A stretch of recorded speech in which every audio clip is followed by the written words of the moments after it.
Mga kapatid, meron po tayong video na tampok ngayong gabi na ito na isang leader ng kulto from Mindanao pumunta sa office ni Father Darwin sa Valencia at ang nangyari during sa blessing, nag-react po ito mga kapatid.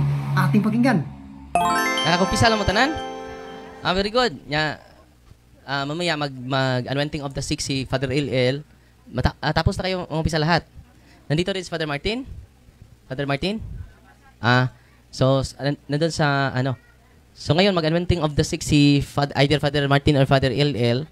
As Father Martin, mag-anointing of the sick mamaya. So ngayon, salamat sa Diyos. Nagkakita tayo ngayong araw na ito, February 8, 2000. God is good. God is good. All the time. May bago ng sagot niyan, no? Kung God is good, grabe. All the time. So, Tagalog ko kay live tayo sa punto per punto staff. Merong mga hindi makaintindi ng salitang Bisaya. Napilitan ako sa pagsasalita ng salitang ugat na binubuo ng mga barikos. Noong isang linggo, last Sunday, may buong pamilya pumupunta dito. Yung nanay niya ay albularyo.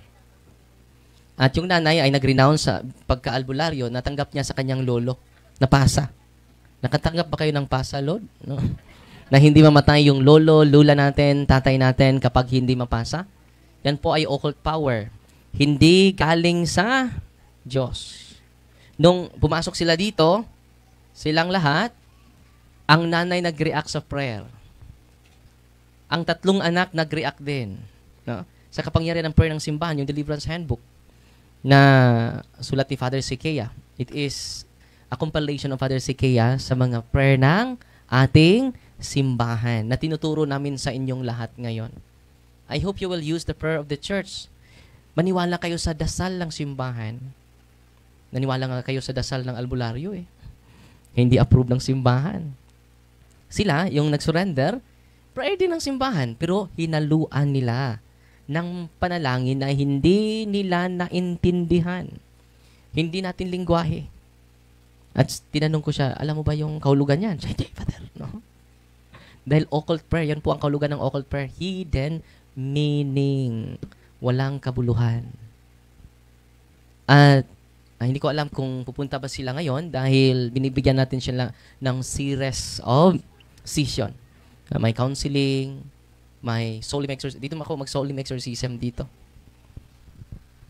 Marinig nyo mamaya, alas 2, mag-start na ako for soul exorcism. Mamaya ngayong alas 2. So, mapakinggan ninyo yung mga sigaw na mga possess. Mamaya, huwag kayong matakot. At kung mag-react din sa diagnostic prayer, dito yung mga kasama natin, mga case officer, kung may mag-react din, huwag niyong videohan mamaya, ha? Okay lang yung mag-video kayo, pero mamaya, walang video.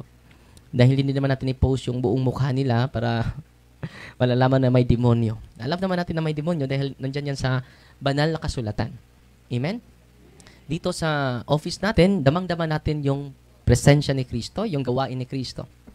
Yung preaching, buong umaga, nag-evangelize tayo sa inyong lahat. And then, healing through the sacrament of confession. Alam nyo ba na ang ating mga karamdaman ay galing din yan sa ating negatibo na pananaw sa buhay, mga negatibo na emosyon na ating natanggap galing sa ating kapaligiran. May isang from Cebu, last 2 weeks ago, hindi siya makalakad ng maayos. Matapos, nagalit siya sa isang tao. Minumura niya yung isang tao.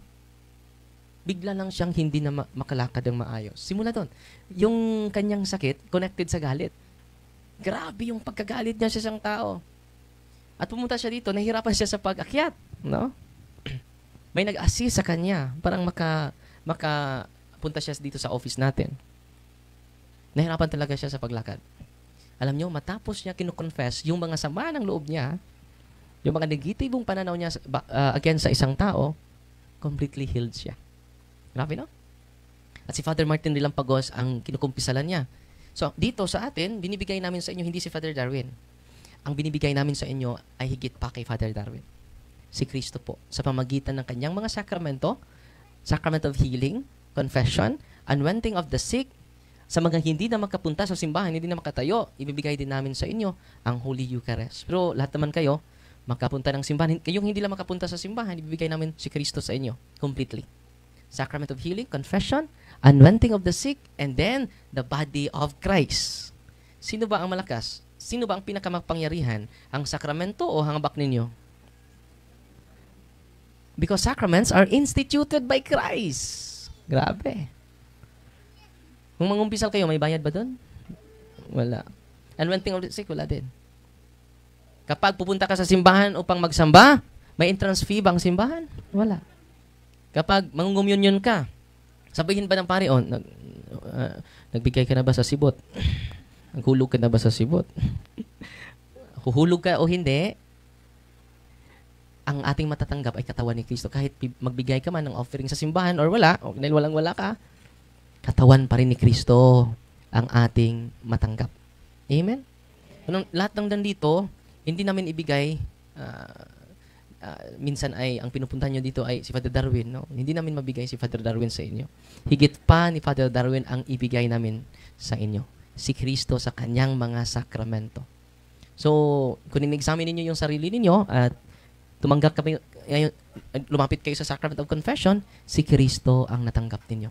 Mas makapangyarihan pa kay Saint John the Baptist. Natutuwa ba kayo ngayon? Si Kristo ang dahilan bakit tayo nandito. Dahil si Kristo ang dahilan bakit tayo nandito, ibibigay namin siya sa inyo libre. Natutuwa ba kayo? Bakit yung sacramentals, Father, hindi libre? By the way, yung mga sacramentals, ang proceeds yan ay ginagamit natin sa mga scholars. 43 scholars na po ang natulungan dyan. Almost 20 ang mga college. 7 sa college ay mga seminarista po. Na kung mamamatay si Father Darwin, may papalit. Amen? At sa mga walang pera, huwag kayong mag-alala dahil nag-bless ako ng olive oil for you. Sa mga hindi maka-afford, lalo na sa olive oil, mahal yung olive oil, pure olive oil. Amen? Sa mga walang pera, nag-bless po ako ng olive oil. Mura naman yung tubig. Marami namang tubig dyan. No? Walang problema ang tubig, di ba? Ang asin, rock salt. Pangitaon po ng rock salt. No? So, lapit kayo ni Nanay Ili, yung walang-wala. Okay? At kung may mga biyaya kayong marami, pwede kayo mag-donate para sa ministry natin. Dahil yung deliverance team natin, hindi na nagtatrabaho, inaalay na nilang sarili sa ating ministry. Ating pagbigyan ng papuri ang Diyos sa kanilang dedication, mga kapatid. No? Salamat tayo sa mga nagkatikay sa inyo. Buong buhay nila, inaalay nila sa ministering ito. At kung nag-aani din kayo ng bigas, pwede magdala kayo ng 1 kilo dito. No? Para tulong sa ating ministry. Amen? At tatanggap din kami ng mga lubid dito. No? Ang dulo ay kambing. Baka, kalabaw. Para yan sa ministry po. Para yan sa ministry. At pasensya na kayo, maliit yung lugar natin. Masikip yung lugar natin. Pero may nag-donate sa atin ng 1 hectare. Ongoing po ang construction ng building natin. For Permanent Office of Healing, Deliverance and Exorcism Office po. Saan? Sa Durol, Balilihan, Bohol, 1 hectare. So nagtayo na tayo ng mga 500 katao ma-accommodate natin sa chapel. And then may deliverance room, may exorcism room, at may confessional box. Sa mga kasamaan, salamat din ako sa mga kasamaan kong pari na sasama natin every time nandito tayo. So maraming mga gastusin dito sa ministry, yung kuryente natin, no? Yung mga kasama natin pari for gasoline allowance nila para gagaan yung trabaho ko dahil nung una ako lang magpakumpisal mga 300 ako lang uupo doon. Pero ngayon, salamat sa Diyos may kasama tayong mga pari. Okay? Salamatan natin si Father Martin at si Father Il na kasama natin. Bukas din, kung may oras sila, ganito din. Magpakumpisal sila para sa inyo. Amen? Tinatanggap natin ang ating Panginoong Jesucristo. Pumunta kami sa prosperidad sa Diocese of Butuan. May isang babae, ang pangalan niya si Ate Janet. Ang anak niya ay doktora. Merong sakit na hindi natural. May totoo na may barang, may kulam. Totoo po. Totoo na may curse. Totoo na may love potion po, lumay o gayuma. Totoo po. At paano natin maprotektahan ang ating sarili sa mga kampo ng kasamaan, sa kampo ng kadiliman? Paano po? Sa pamagitan ng sakramento po. Sacrament of healing, not only a sacrament of healing, but it is a sacrament of protection. Grabe no, libre lang. Kung naunawaan natin yan, lalong lahat tayo na nandito, lalapit sa kaparian natin. Only the priest can administer the sacraments. Amen? So, ngayong sunod na mga linggo, ako po ay magbigay ng retreat sa Diocese of Dipolog. Mga pari po yung makikinig sa akin. No? Tinawagan ako sa in charge nila, sa Diocese of Dipolog. Father, ikaw napili sa diocese. Ano? Ikaw magbigay ng retreat. Hindi recollection ha, retreat. Ilang araw ako sasama sa kanila. Mataas na araw ako sasama sa kanila. Ako ang speaker. Father, nagkamali ka yata. Father, 8 years pa ako sa pagkapari. Usually, ang maging speaker niyan ay mga marami ng experience. Ako po ay ground zero pa, Father. No? Hindi pa ako umabot ng 10 years. Baby priest pa ako, Father. 8 years old. Grade 2 pa ako, Father.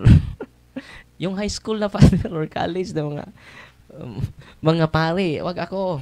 Pero yung in charge nila, sabi sa akin, Father, ikaw ang pinili nila. Wala akong magawa. Wag mo kaming tanggihan. 2 weeks po ako wala dito sa office natin from 18 to 29. March 2 pa ako makauwi dito. Dahil daming mga speaking engagement ko. March 1 may pupuntahan kami sa Manila. Pero pabalik naman isang yung close ko na friend na laging tumutulong sa atin. Pupuntahan ko, no.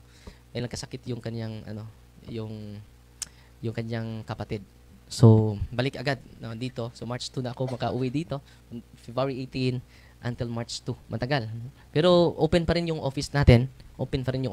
Dahil may mga kasamantayang pari. So, sasama ako sa mga Diocese of Dipolog. Sasamahan ko sila. Simula February 19. And then, may talk naman ako sa Sugbo. February 26 to 29. Yeah. From Cebu to Manila naman. Manila to Bohol. So, puno yung schedule ko. Ay, no. At this coming March, sa Mindanao naman at part sa Cebu. Pinopost ko sa timeline ko yung schedule na ako. The whole February po pinopost natin. Tingnan nyo lang timeline ko para makasunod kayo saan tayo pupunta. Pero hindi ako hindi ako mag-deliverance doon. Walang healing po. Dahil ang healing ay nasa kamay ng mga pari po. Confession, anointing of the sick, Eucharist. So, dublihin nyo. Kung nagkasakit kayo, dublihin yung pag-receive ng katawan ni Kristo. Dublihin nyo yung pag-examine sa ating sarili, yung mga kasalanan na hindi natin kinukumpisal. Nahihiya nga ako, Father. Itong 2 lang ikumpis ko, Father. Itong 3, nahihiya ako, Father. No. Kaya nga, lagay ko na. Pero dagdagan natin yan dahil nung una ako lang mag-isa. Pero ngayon, marami na mga pari na inspire din to sit the confessional box. So, dadagdagan na natin yan ng confessional box sa sunod na mga araw. Yan ang gagawin natin, mga kapatid. Okay? And then, sinabihan ko si Bishop, nagkausap kami last Tuesday. Bishop, ito po yung order ng aming, sa office natin, nag-report ako. Grabe yung saya ni Bishop. Patuloy ka, Father Darwin, ha? At kung may correction ako sa'yo, tatawagan kita, Father. Huwag kang magtampo sa akin, ha? Nasabi ni Bishop. Oo naman, Bishop, ikaw yung tatay ko, no? And then, sinabihan ko siya sa development doon. Binigyan ko siya ng report dun sa ongoing construction. Sa mga maraming biyaya na natanggap niyo sa Panginoon, pwede magdala kayo ng kabilya doon. O pwede kayo magdala ng mga simento doon. Welcome na welcome po. By the way, for the diocese yan, it is owned by the Diocese of Tagbilaran. It is not owned by me. And then, it is a training ground for those inspired aspirant exorcists na walang experience po. Training ground po yon sa deliverance team, sa mga iba't ibang diocese. Pwede sila bibisita dito at may office na tayo. May malaking lugar na tayo for that. Training center sa mga gustong mag-exorcise at mag-deliverance minister. Training ground and then malaking lugar po. Malaking lugar. At kung mag-donate kayo for the office, specific po ang ilagay ninyo. Your intention is mag-prevail. Hindi yung intention ni Father Darwin, kundi yung intention nyo. Ito po sa building, ito din sa ministry. No? Para magamit natin in line with your intention po. Dahil magtatanong kami, lalong-lalo na malaking pira, saan po ba ito? Para saan? Para sa ministry. Gastusin namin para sa ministry. At ito para saan? Para sa building po yan. Pangbili ng simento. Pangbili ng hollow blocks. Pangbili ng mga material doon na magagamit natin. Walang problema po yan dahil mayaman po tayo. Amen? Walang problema kahit bilyon pa yan. Nagawa nga ni Pastor Kibuloy, no? Million lang yung member niya, tayo pa billion, 1.2 billion po yung members ng Simbahan Katoliko. It is 100 million siguro dito sa Pilipinas. Kung nagawa yan sa 7 million lang, no? Lalo-lalo na tayo mga Katoliko, ang dami natin, mayaman pa ang mga Katoliko. Ang problema lang natin ngayon, dahil ang pira ay nasa bulsa pa natin. No? By the way, it's galing sa puso ninyo. It is for the glory of God. Dahil yung nagbigay ng 1 hectare, ilalagay na sana yung pangalan ko doon sa 1 hectare. Sabi ko, wag yung pangalan ko. It should be given to the Diocese of Tagbilaran, hindi sa akin. So yung building is not owned by Father Darwin, it is owned by our Diocese of Tagbilaran. Amen? At magtatayo tayo ng dormitory doon. At plano ko din magtayo ng charity building para sa mga nabaliw na palakad-lakad sa ating kalye. Alagaan natin sila. Amen? And then, naging baliw sila lalo dahil walang nag-aalaga sa kanila.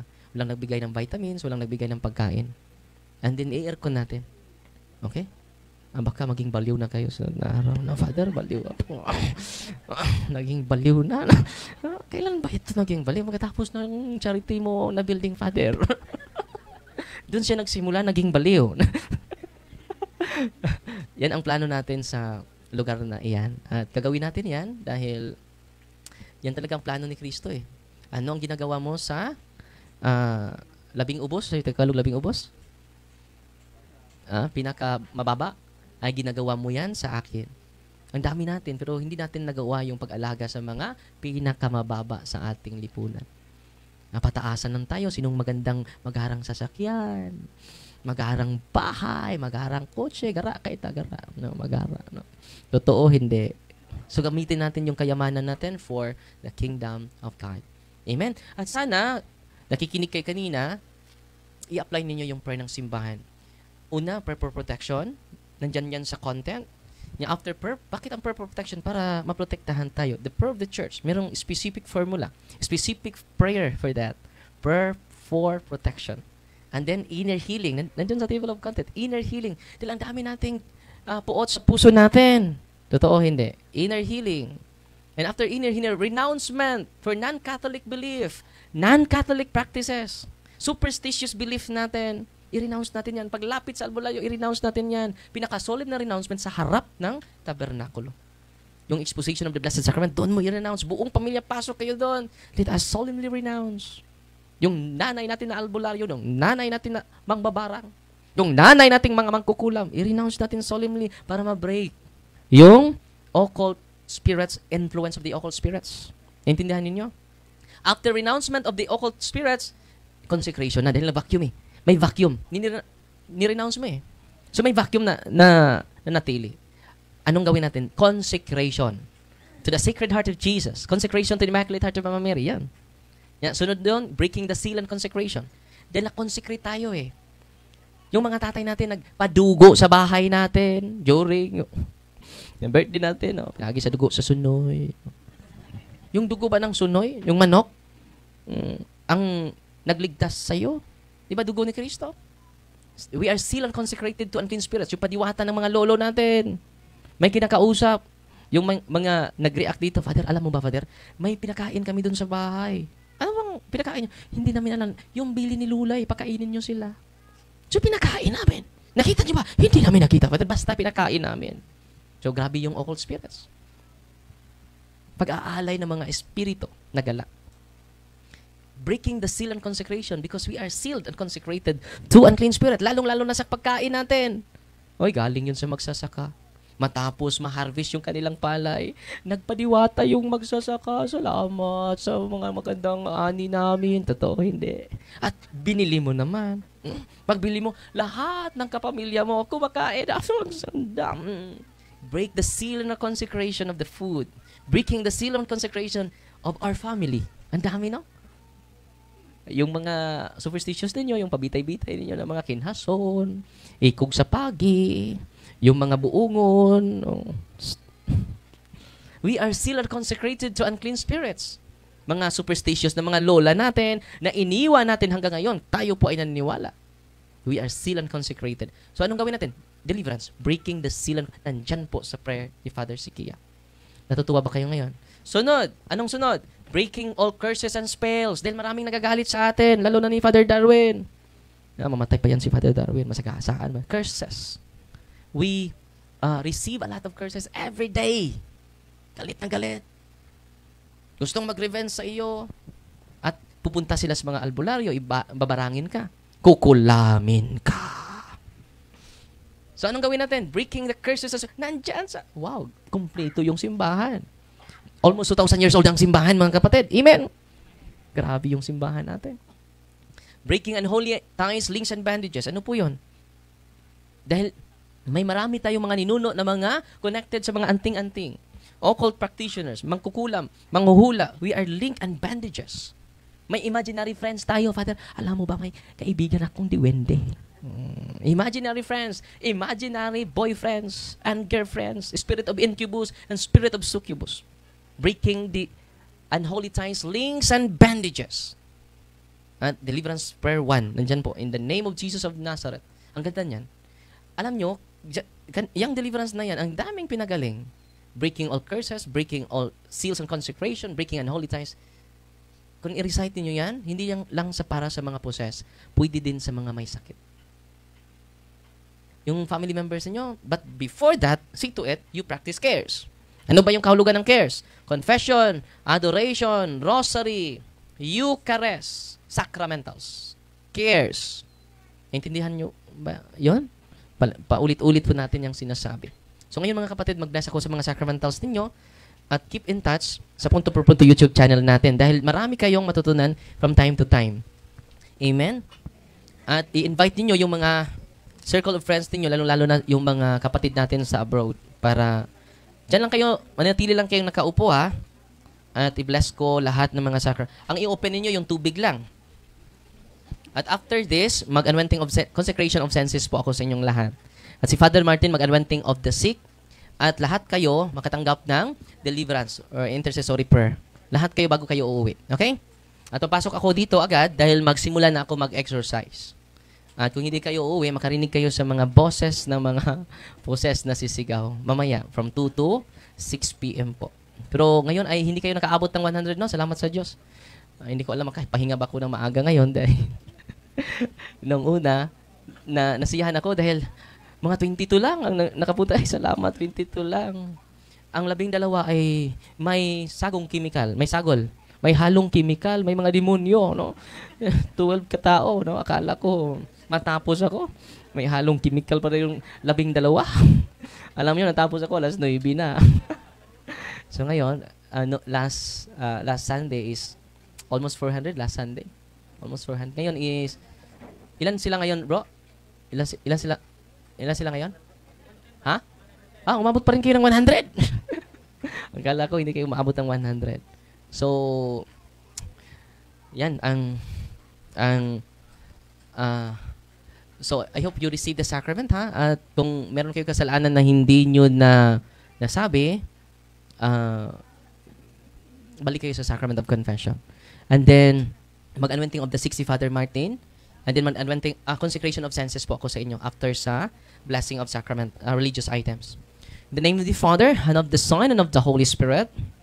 Our help is in the name of the Lord. You creature of salt, the blessing of salt. I purge you of evil with the living God, with the true God, and with the holy God. By the God who ordered you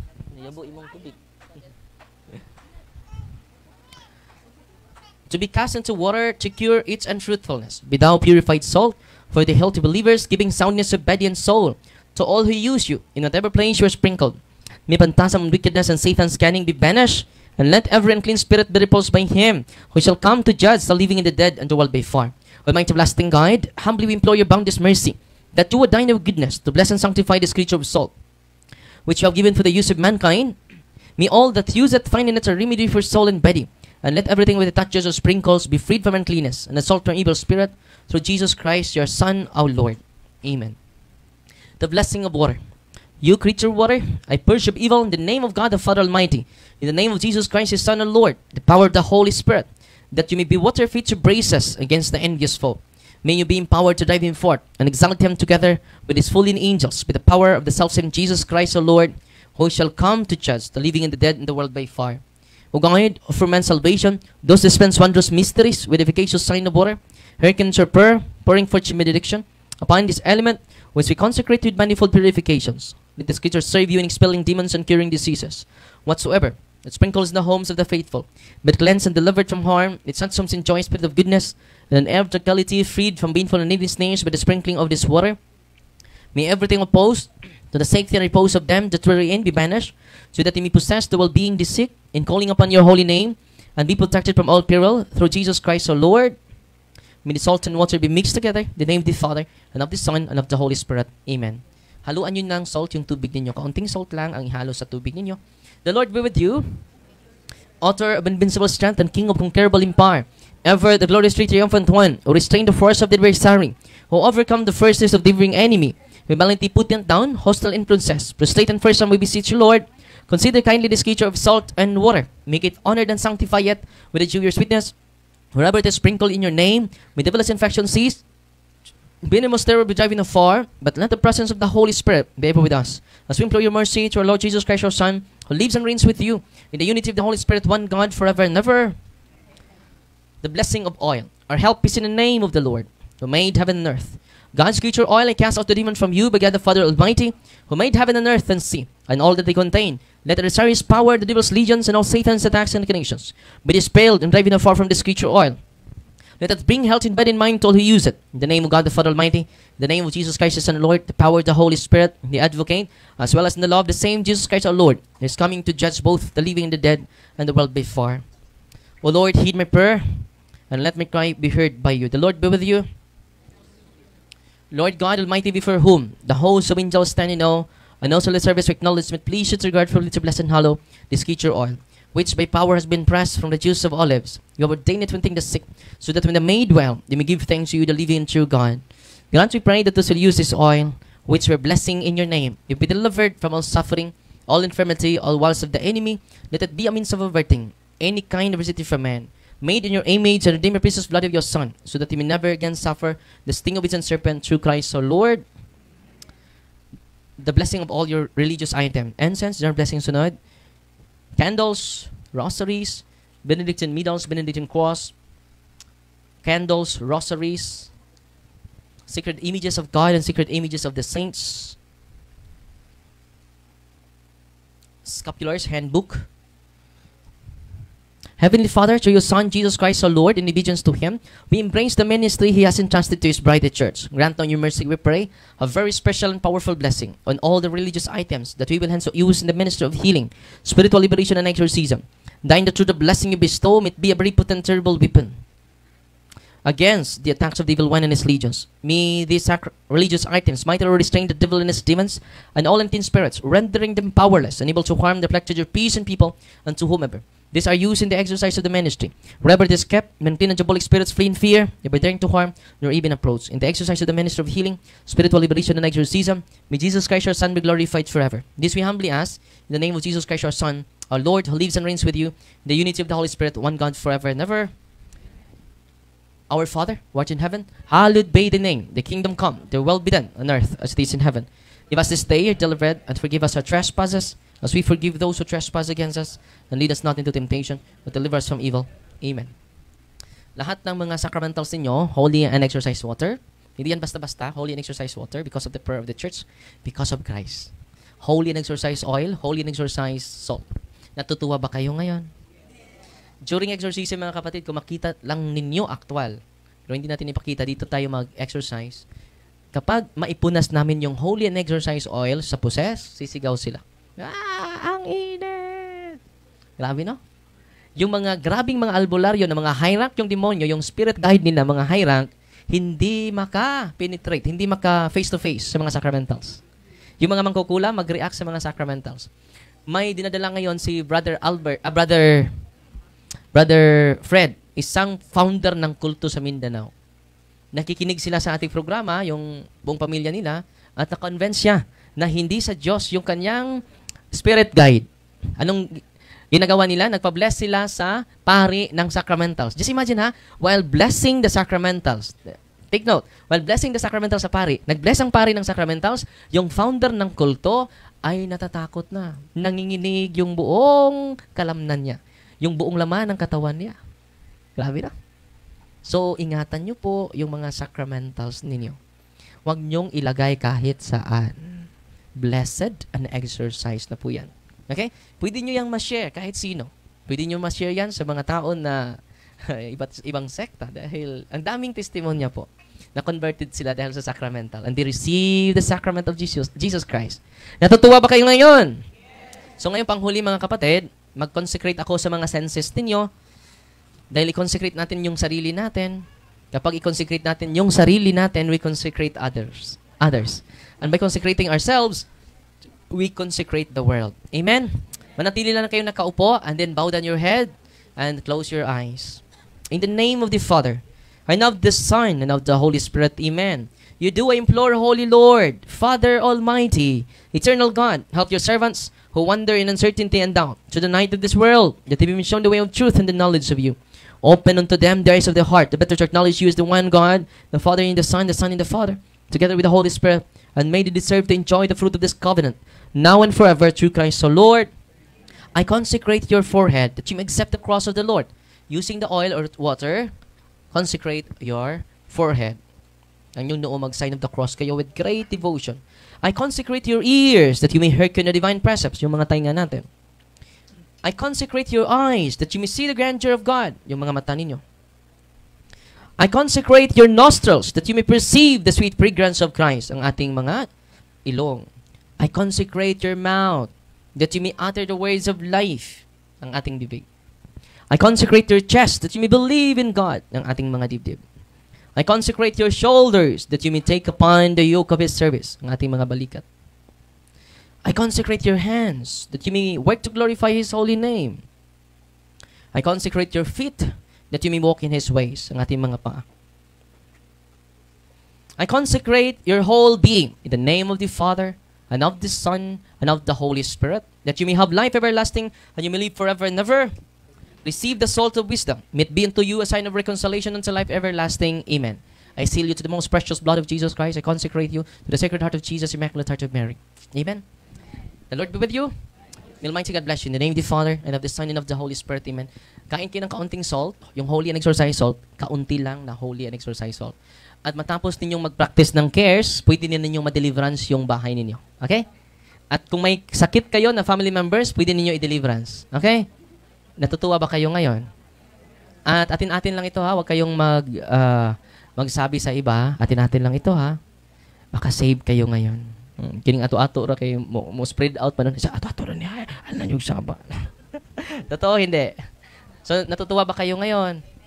At ako po ay magsimula na. Mag-exercise po. Dito. Huwag kayong may ano dito, may butas.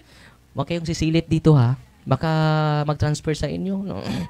Madubli na yung problema ko. No? Joke ra yan ha. Biro lang yan. So ngayon mga kapatid, magsimula na tayo. Tatawagin na yung mga pangalan ninyo. Okay? At kung tatawagin... Last week, mga kapatid, yung unang tinawag, nag-react. No, example, number 6, nag-react. Number 7, nag-react din. Pag number 8, wala nang tumayo. Natatakot na kami. Huwag kayong matakot.